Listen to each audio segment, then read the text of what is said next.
Samantala, balikan natin si Atty. Francis Attornino Juan, Chairperson ng Energy Regulatory Commission para talakayin ang show cause order na inilabas ng ERC sa Solar para sa Bayan Corporation.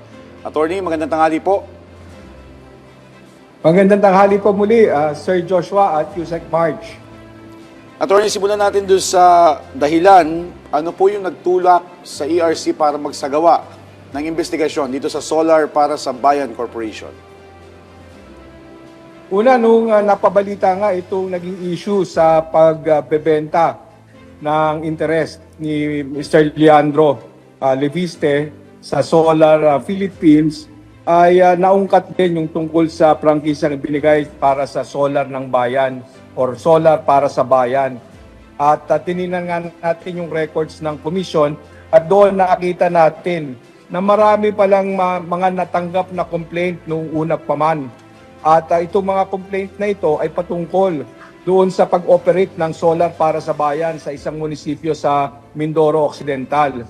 At nung chinek pa namin yung records, lumalabas wala namang hininging permiso sa ERC yung operasyon na ito at wala ding naaprobahang singil ang ERC para sa solar para sa bayan. Okay. Attorney, para po sa kaalaman po ng ating mga kababayan, no, ano po ba yung proseso o yung panuntunan kapag magtataas ng singil sa kuryente ang isang energy company? Paano po ba yung proseso? Ang isang energy company, kinakailangan ay magsubmiti siya ng aplikasyon sa ERC tungkol sa taripa o singil na kanyang ipapataw sa kanyang mga customers. Kaya nagtataka nga tayo kung bakit walang ipinail na aplikasyon ang solar para sa bayan.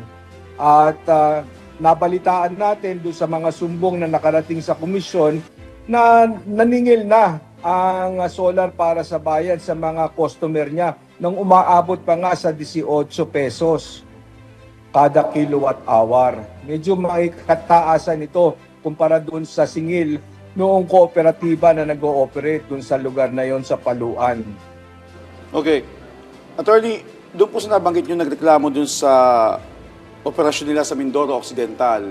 Ayon po sa ulat, nag-ooperate ang isa nilang pasilidad kahit walang authority to operate at certificate of compliance. Pakipaliwanag po ito. Oo, isa pa yan. So bukod doon sa paniningil nila ng singil na hindi dumaan sa pag-aproba ng komisyon, yung mismong operasyon nila ay lumabag sa mga panuntunan ng komisyon. Dahil ang isang distribution utility o generation company o isang qualified third party o kung ano man ang gusto mong ibigay na serbisyo, mayroong mga permiso na kakailanganing hingin mo sa ERC tulad ng Certificate of Public Convenience o kaya ay Certificate of Compliance kung ikaw ay generation company. Ang mga itong permiso na ito ay hindi kinuha. Walang kinuhang ganyang permiso ang solar para sa bayan. Ang ginawa lang niya ay nag-operate. Yan ay ayon dun sa mga sumbong na nakarating sa komisyon. Sir, sa isa niyo pong pahayag, no, sinabi niyo po na isang mortal sin ang ginawa po ng kumpanyang SPSP. Pwede niyo po ba kami bigyan ng detalye po tungkol dito? Alam nyo kasi ang mga distribution utilities natin at yung iba pang kumpanya ng kuryente na kinakailangang humingi ng permiso o pahintulot upang makapaningil sila sa kanilang mga customer, kinakailangan talaga nilang humingi ng approval ng ERC. Dahil itong approval na ito, yung pagtatakda ng ERC ng singil, ito ang makasisiguro na yung interest ng mga consumer ay mapoprotektahan, na hindi sila masisingil ng labis o sobra-sobra. At ito ay mortal sin, gawa ng talagang inignore ang ERC ng kumpanyang ito. Sila ay nag-implementa lang ng kung anong singil ang ninais nila at nawalan ng proteksyon yung ating mga consumers doon. Okay. Attorney, ano pong kasunod nitong investigasyon na ginagawa ng ERC at nakipag-ugnayan na po ba o sa ERC yung kumpanya at ano po yung naging tugon nila? Paano po ba? Nasingil na po ba ng sobra itong mga consumer nila At kung nasingil na po, magkakaroon po ba ng refund? Paano po may babalik yung binayad nila? Kung sobra-sobra yung siningil. Una, hihintayin muna natin yung kanilang verified explanation doon sa show cause orders na in-issue namin. So, bibigyan din naman natin sila ng pagkakataon upang magpaliwanag. At pagkatapos nito ay tutukuyin talaga natin kung ano yung nangyari, kung ano yung facts. At batay dyan sa ma-establish na facts, kung mayroon talagang nangyaring violation, ay magpapataw ang komisyon ng karampatang parusa.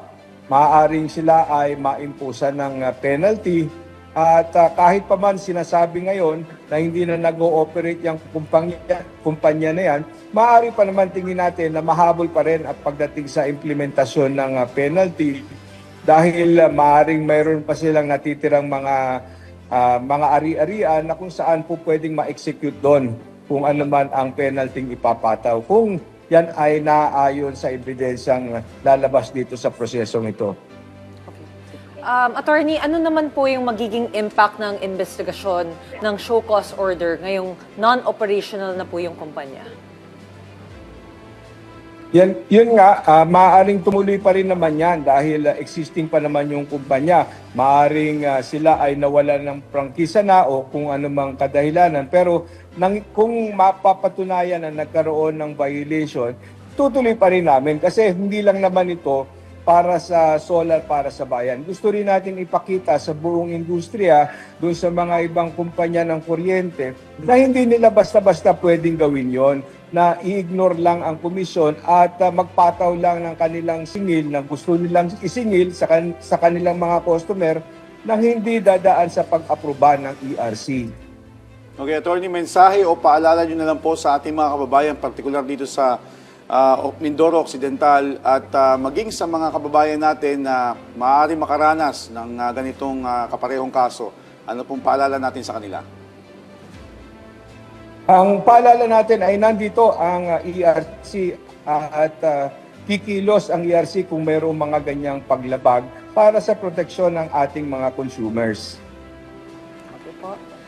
Sir, maraming salamat po sa inyong oras. Attorney Francis Saturnino I, Chairperson ng Energy Regulatory Commission.